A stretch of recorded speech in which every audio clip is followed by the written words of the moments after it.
Bismillahirrahmanirrahim. Assalamualaikum warahmatullahi wabarakatuh. Waalaikumsalam. Alhamdulillah alladzi arsala rasulahu bil huda wa dinil haqq liyudhhirahu 'ala ad-din kullihi wa kafaa billahi shahida. Asyhadu an la ilaha illallah wahdahu la syarika lah wa asyhadu anna Muhammadan abduhu wa rasuluhu la nabiyya ba'dahu. Allahumma shalli wa sallim ala rasulillah wa ala alihi wa sahbihi wa wala. Ayuhana sallallahu haqqa tuqatih wa la tamutunna illa wa antum muslimun.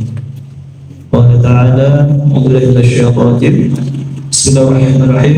Alif lam mim. Tilka ayatul kitabil hakim hudan wa rahmatan lil muhsinin. Al-ayat. Puja dan syukur kita panjatkan kepada Allah Subhanahu wa taala pada malam hari ini, malam yang ke-23. Kita sudah 22 hari Pak ya, kita melaksanakan saum di bulan Ramadan tahun ini. Alhamdulillah, doa selalu kita panjatkan Allah SWT. Semoga Allah menerima saum kita, menerima sholat kita, masuk dalam tarawih kita, menerima sedekah kita, menerima tilawah Quran kita, dan seluruh aktivitas kebaikan yang kita wajibkan ini sebagai bentuk ikhtilam fi Ramadan, ya, menenggelamkan diri dalam bulan Ramadan sehingga kita mendapatkan ampunan, mendapatkan keberkahan, dan juga mendapatkan satu titel di akhir untuk menuju bulan Ramadan ini, masuk ke bulan Syawal sebagai orang-orang yang bertakwa. Amin. Salam dan salam juga terlimpahkan kepada uswah teladan kita dari Rasulullah Muhammad sallallahu alaihi wasallam beserta keluarga bersama dan kita.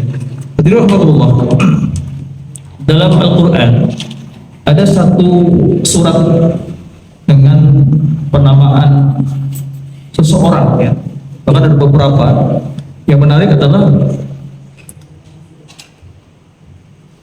dalam surat ini beliau ini bukan seorang nabi, ya, tidak mendapatkan titel nabi itu periwatannya, namun seseorang yang menjadi satu contoh, ya, satu teladan yang bisa diambil satu hikmah dari apa yang beliau lakukan, yang beliau pernah kerjakan semasa hidupnya dulu.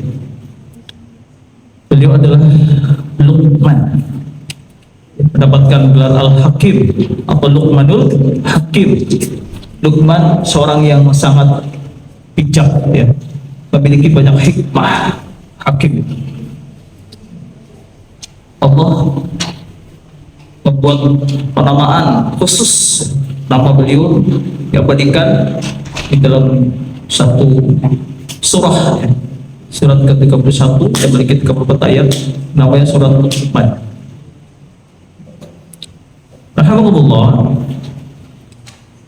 Luqman, ya, dari periwayatan itu beliau hidup di masa Nabi Daud alaihissalam. Ada beberapa yang meriwayatkan pula bahwa beliau ini masih ada ikatan saudara dengan Nabi Ayub alaihissalam, masih kemenakan katanya. Diceritakan pula bahwa ini adalah seorang tukang kayu dan juga pengembala, tapi memiliki satu hikmah luar biasa. Ada pula ulama yang memberikan peringatan bahwa dia seorang hakim, ya, karena saking hikmahnya, saking bijaksananya. Alhamdulillah, karena ini kan sejarah yang sangat jauh, ya, jauh sekali Nabi Daud alaihissalam. Jadi kalau kita bicara sejarah, memang jangankan yang jauh sekali, ya, seperti cerita dari Luqmanul Hakim ini di masa Daud alaihissalam, cerita kita aja, negeri kita aja, anggaplah, ya, dari mulai kemerdekaan masih itu, mulai ini zaman reformasi aja, ya, dari mulai reformasi tahun berapa Pak? 97, ya, 98, betul, ya. Nah, Krismon saat itu banyak sejarah yang diselewengkan, banyak sejarah yang mencoba untuk dipudarkan dari kenyataan, dari fakta yang sebenarnya. Itu baru tahun 97 sampai dengan 2025 anggaplah, ya, masih kemarin, ya, itu aja luar biasa penyelewengannya. Terjadi pula di negeri kita ini dengan yang jujur dijadikan sebagai tersangka, dijadikan sebagai orang yang kesakitan, sedangkan orang yang jahat dijadikan sebagai pahlawan. Itulah sejarah. Ya, fakta tetap ada, namun pencatat sejarah itulah yang bermasalah. Ya. Makanya ada satu peribahasa mengatakan sejarah bagaimana penguasa. Ya. Jangankan jauh. Kita kembali ke pokok bahasa kita. Luqman Al-Hakim hidup di masa Nabi Daud alaihissalam. Hikmahnya luar biasa. Sampai kemudian bijaknya Luqman Al-Hakim ini, ya, makanya mendapatkan gelar Al-Hakim di belakangnya itu, menarik seorang penguasa saat itu, seorang khalifah. Dipanggillah para penggawa, para pegawai istananya untuk memanggil Luqman Al-Hakim ini untuk menguji sebagaimana atau seperti apa sih sebenarnya bijaknya sosok yang namanya Luqman itu. Dihadapkanlah Luqman Al-Hakim di hadapan khalifah, dan kemudian khalifah membuat satu perintah kepada Luqman. Untuk apa? Agar Luqman Al-Hakim datang ke kandang domba si penguasa ini dan memilih seekor domba untuk sembelih dan menyajikan, mengambil bagian dari tubuh domba yang terbaik. Wahai Luqman, ambilkan untukku daging yang terbaik dari domba yang nanti kau akan sembelih itu. Lalu Luqman menyembelih domba itu dan mengambil dua bagian tubuh domba yang Luqman anggap paling baik, yang terbaik, yang terbagus. Apa itu? Saya berapa Pak?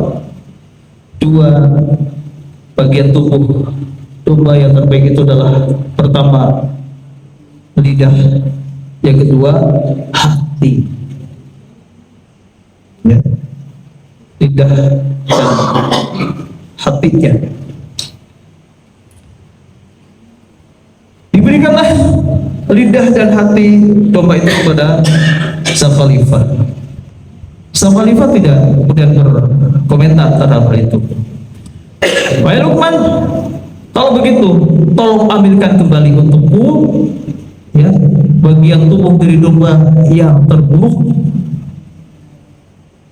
Lalu Luqman menyembelih lagi seekor domba dan membawa bagian tubuh domba yang terburuk, ya, menurut Luqman.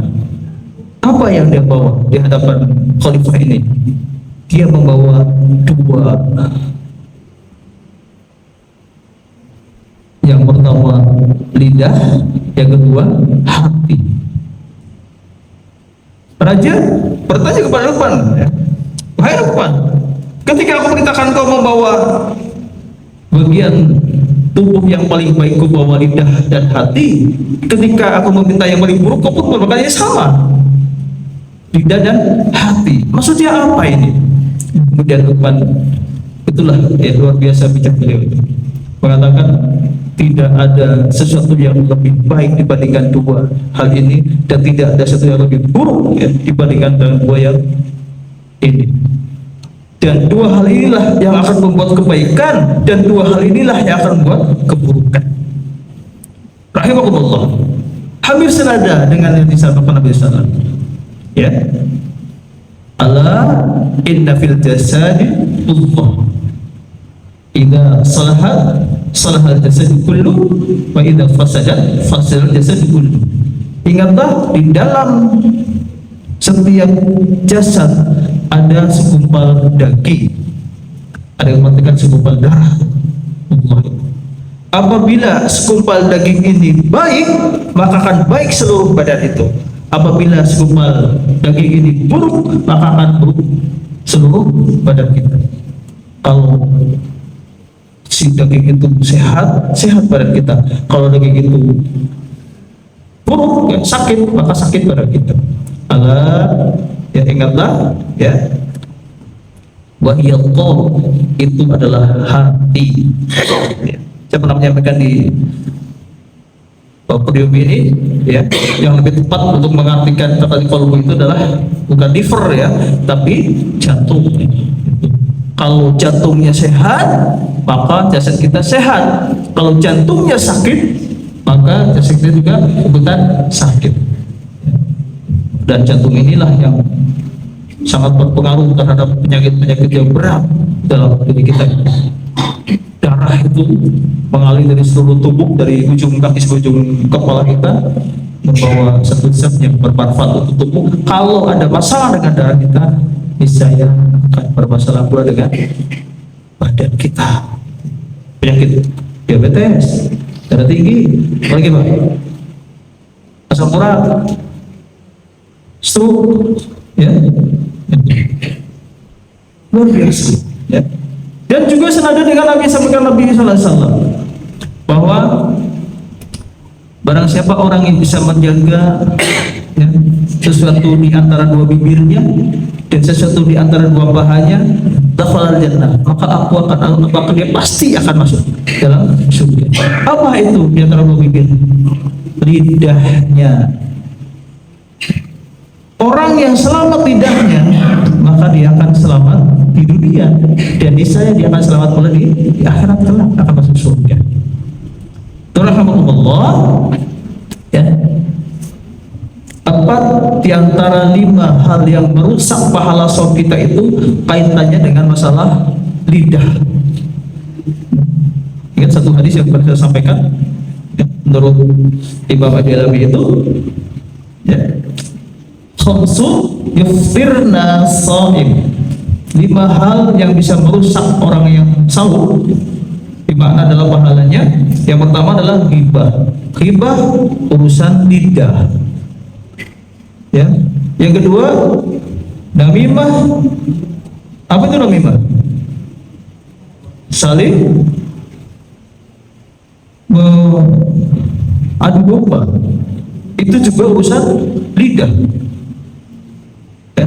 Kemudian yang ketiga al-kadzib, berdusta, berbohong, urusan siapa itu? Urusan lidah, ya.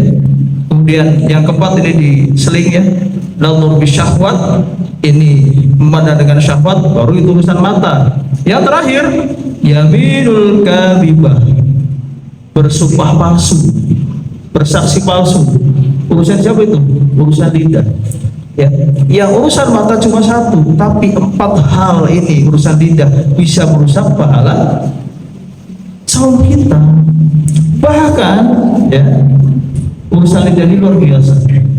Bagaimana dia bisa menzalimi orang lain dan bisa menghabisi amal-amal kita, bisa menghabisi pahala-pahala kita.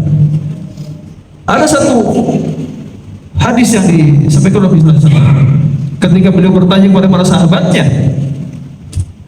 tahukah kalian apa itu al-muflis? Al-muflis, orang yang bangkrut. Sahabat berkata atau sahabat menjawab, ya Rasulullah, orang yang bangkrut itu adalah orang yang habis uangnya, ya, tidak dihabis, dan dia tidak punya harta. Betul kata Nabi. Tapi yang saya maksud adalah orang yang bangkrut ini adalah mereka yang nanti dibangkitkan ketika pada yaumul ba'ats, ya, di akhirat kelak.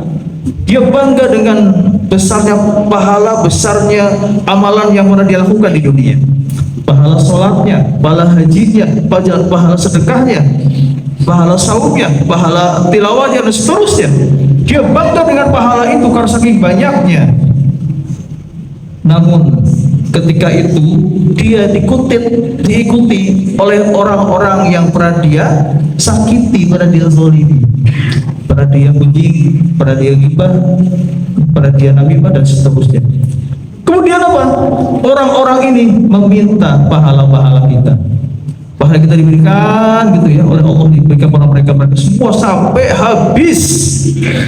Ketika tidak ada lagi pahala kita miliki, maka dosa orang-orang yang kita zalimi itu diberikan kepada kita. Itulah orang-orang Yahudi. Rahimahullah. Jadi bagaimana hikmah dari apa yang disampaikan oleh Abdullah oleh Luqmanul Hakim ini, ya, ketika beliau memberikan satu hal yang terbaik adalah lidah dan hati, yang buruk juga lidah dan hati. Lidah dan hati ada pada tiap diri kita hari ini, sekarang ini. Silakan pergunakan, bisa baik gimana kita, bisa buruk pun bagaimana kita. Rahimahullah, mau dibuat baik hati kita, mau dibuat apa, baik lidah kita, lisan kita, bermanfaat untuk orang lain, memberikan motivasi ke yang lainnya, menyemangati orang lain, memberikan nasihat ke yang lain, itu bisa. Tapi berbuat kejahatan pun sangat gampang. Pepatah mengatakan lidah tidak bertulang, gitu ya. Sangat mudah kita untuk menyampaikan. Orang tinggi derajat karena lidah, orang jatuh sejatuh-jatuhnya juga karena lidah kita. Ya Allah, berhati-hati kita dalam mengelola manajemen atau manage dari lidah kita ini, karena ini satu hal yang sangat bermanfaat dan luar biasa bagi kita, ya, sebagai satu aset yang luar biasa Allah titipkan kita. Yuk kita jadikan hati dan lidah kita ini sesuai dengan apa yang Allah dan Rasulnya perintahkan, sesuai dengan syariatnya, sehingga kita akan selamat di dunia, selamat di akhirat. Barakallahu li wa lakum. Assalamualaikum warahmatullahi wabarakatuh. Waalaikumsalam.